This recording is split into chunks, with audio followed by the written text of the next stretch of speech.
वापस से हम यहाँ पे हाजिर हो गए इनके एक बहुत ही स्पेशल लैब में। जैसे कि पिछली बार हमने आपको दिखाया था that they had kind of री इन्वेंटेड अ रेसिंग कार इनके अपने तरीके से, और वो रेसिंग कार इस हद तक पहुँचा था कि उसे बुद्धा सर्किट में ड्राइव करने की भी बात चली थी, रेस करवाने की बात चली थी। उन्होंने एक व्हील चेयर डिवाइस किया है जो थोड़ा अलग है, दिखने में थोड़ा अलग है। If I can show my audience over here, दिखने में थोड़ा अलग है, और उसी के साथ ही साथ इसकी जो खासियत है वो हम जानने की कोशिश करेंगे यहाँ के स्टूडेंट से। अब हमें ये बताइए, ये व्हील चेयर नॉर्मली जो फिज़िकली हैंडीकैप्ड होते हैं उनको हेल्प करता है, लेकिन इसमें ऐसी क्या खासियत है?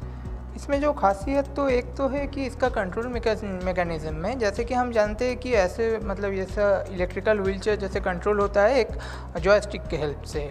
जो आदमी यहाँ पे बैठे रहते हैं उनके हाथ के पास एक जॉयस्टिक रहता है, उससे ये व्हीलचेयर कंट्रोल होती है। लेकिन ऐसे भी कई लोग हैं जिनका पैर के साथ साथ जिनका हाथ का भी कोई मूवमेंट नहीं होता, जैसे कि हम इंग्लिश में जो क्वाड्रिप्लेजिक्स कहते हैं उन लोगों को। तो उन लोगों के लिए हमने इधर एक कंट्रोल मैकेनिज़्म जो रखे हैं। एक इधर आप ये टोपी देख सकते हैं, जो इधर बैठेंगे उनके सर पे ये टोपी रहेगा, और इस टोपी के मदद से ही ये व्हीलचेयर कंट्रोल होगा। जैसे कि मतलब मानिए कि ये जब सर सामने की तरफ वो जो हिलाएंगे तो व्हीलचेयर भी सामने की तरफ आगे बढ़ेगा। अगर पीछे की तरफ ये टोपी को लाया जाए तो वो व्हीलचेयर भी पीछे की तरफ जाएगा। तो ऐसा एक कंट्रोल मैकेनिज्म है कि यानी कि आपके हेड मूवमेंट के ऊपर ये पूरा व्हीलचेयर का मूवमेंट डिपेंड करता है। अच्छा, और जो एक खासियत है कि हम ऐसे जानते हैं कि आजकल के ज़्यादातर बिल्डिंग्स में सीढ़ी के साथ साथ लिफ्ट भी होते हैं, तो एलिवेटर भी होते हैं, तो एक प्रॉब्लम नहीं रहता सीढ़ी चढ़ने के लिए व्हीलचेयर के साथ। लेकिन आप देख सकते हैं कि कई बिल्डिंग के सामने 3-4 सीढ़ी रहता है, मतलब जस्ट बिल्डिंग में घुसने के पहले। तो उधर तो आप कोई एलिवेटर नहीं दे सकते, तो उधर कई कबार रैंप रहता है, लेकिन ज़्यादातर जगह प्लेसेस में नहीं रहता है। तो इसलिए हमने इधर एक स्टेयर क्लाइंबिंग मैकेनिज्म भी रखा है, तो उसके मदद से ये व्हीलचेयर वो सीढ़ी भी चढ़ सकता है।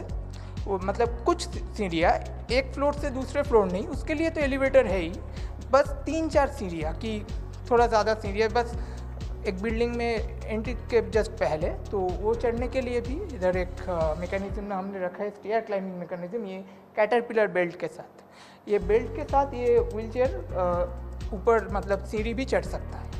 लेकिन सीढ़ी चढ़ने के वक्त कुछ प्रॉब्लम्स आते हैं, जबकि मतलब जब वो चढ़ रहा है कोई सीढ़ी में तो उधर थोड़ा इंक्लाइंड हो जाता है, तो वो थोड़ा रिस्की हो सकता है जो बैठाएंगे उसके लिए। तो इधर हमने एक पावर स्क्रू मैकेनिज्म भी रखा है उस हाइट को एडजस्ट करने के लिए।